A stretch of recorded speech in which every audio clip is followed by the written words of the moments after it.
Bismillahirrahmanirrahim. Assalamualaikum warahmatullahi wabarakatuh. Selamat pagi anak-anak semua.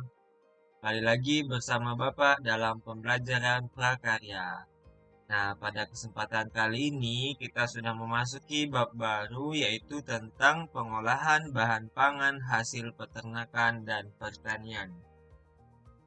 Ya, di bab 4 ini adalah pengolahan hasil peternakan dan perikanan menjadi makanan siap saji.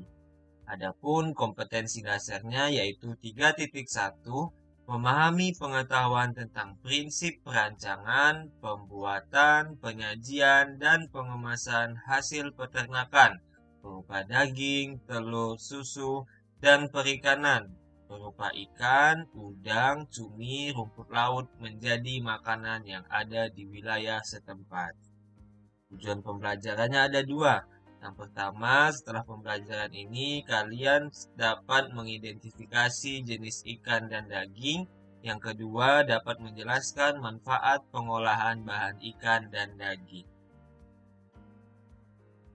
Nah, Indonesia merupakan negara yang memiliki sumber daya alam melimpah. Salah satunya memiliki kekayaan dalam hal sumber pangan hewani yang berasal dari peternakan dan perikanan. Pengolahan bahan pangan hewani bertujuan untuk memperlambat kerusakan yang diakibatkan reaksi biokimiawi atau reaksi kimia yang terjadi pada makhluk hidup, serta menghasilkan produk olahan yang secara sensorik atau dapat diraba ataupun dapat diindrai oleh panca indera berupa aroma, rasa, dan tekstur, memiliki bentuk yang menarik dan bernilai gizi tinggi.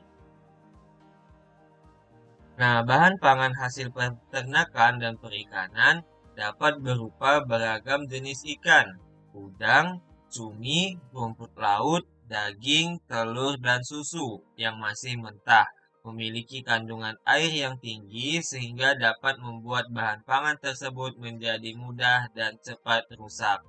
Oleh karena itu, harus dilakukan yang namanya pengolahan.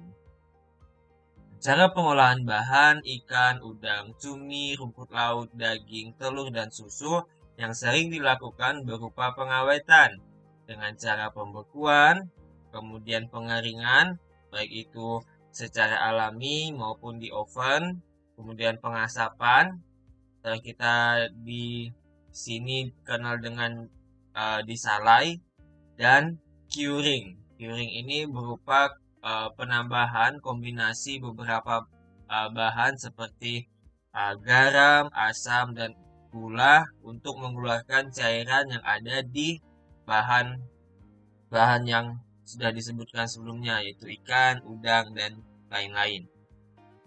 Dan proses pengolahan bahan pangan harus dilakukan dengan baik agar nilai gizinya tidak berkurang atau menurun. Nah, penurunan zat gizi dapat terjadi pada proses pengolahan apabila menggoreng terlalu kering, membakar sampai hangus, dan sebagainya.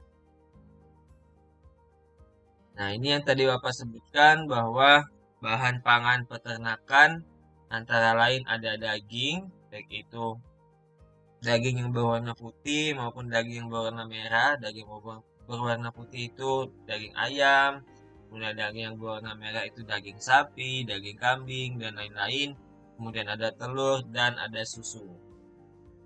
Dan ini adalah bahan pangan hasil perikanan. Antara lain ada ikan, udang, cumi, dan rumput laut. Nah, kita masuk yang pertama yaitu ikan. Ikan yang banyak hidup di Indonesia berdasarkan ekologinya terbagi menjadi tiga. Yang pertama, ikan perairan tawar. Yang kedua, ikan perairan payau. Dan yang ketiga, ikan perairan laut. Yang pertama, kita bahas ikan perairan tawar. Nah, ikan perairan tawar adalah ikan yang menghabiskan sebagian atau seluruh hidupnya di air tawar, seperti sungai dan danau. Dalam banyak hal, lingkungan air tawar berbeda dengan lingkungan perairan laut, dan yang paling membedakan adalah tingkat salinitasnya. atau tingkat kadar garam pada air itu sendiri. Nah, kandungan gizi ikan air tawar hampir menyerupai dengan ikan air laut. Ada yang tahu contoh-contoh ikan perairan tawar? Nah, contohnya adalah ikan lele, ikan mas, ikan bawal, gurame, dan lain-lain. Nah, ini tadi Bapak sebutkan contoh ikan air tawar. Yang pertama ada ikan lele. Ikan lele adalah jenis ikan yang hidup di air tawar. Lele mudah dikenali karena tubuhnya yang berwarna abu-abu sampai kehitaman. Kulitnya licin, agak pipih memanjang, serta memiliki kumis yang panjang yang mencuat dari sekitar bagian mulutnya. Mungkin kalian sudah tahu lah ya tentang lele. Bisa lihat di gambar juga, itu adalah gambar ikan lele. Nah, apa saja hasil pengolahan ikan lele? Yang pertama ada pecel lele.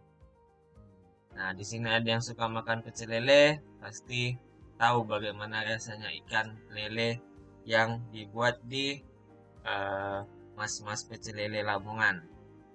Nah, kemudian yang kedua ada abon lele. Ini makanan yang siap saji, bisa dimakan dengan nasi hangat, dengan abon saja sudah enak biasanya. Nah, yang ketiga di sini hasil pengolahannya ada keripik kulit lele. Ini berupa cemilan. Kemudian yang keempat ada lele asap atau ya lele salai kalau di sini.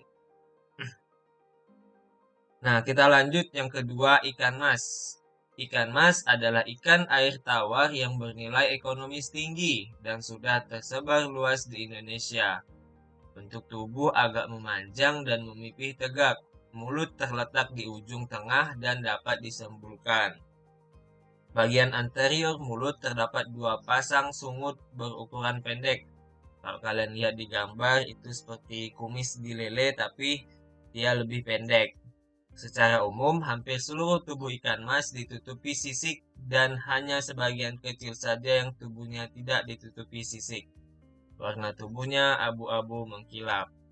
Bisa lihat di gambar, ini adalah gambar ikan mas. Nah, apa saja hasil pengolahan dari ikan mas? Yang pertama ada pepes ikan mas. Nah, ini pepes ikan mas merupakan makanan tradisional yang dengan cara pengolahannya digunakan bumbu, kemudian dikukus, lalu dibakar. Dikukus dengan dilipat daun pisang biasa, kemudian baru dibakar. Nah, ini pesmol ikan mas merupakan makanan khas Sunda. Ini juga menggunakan rempah-rempah yang lumayan banyak.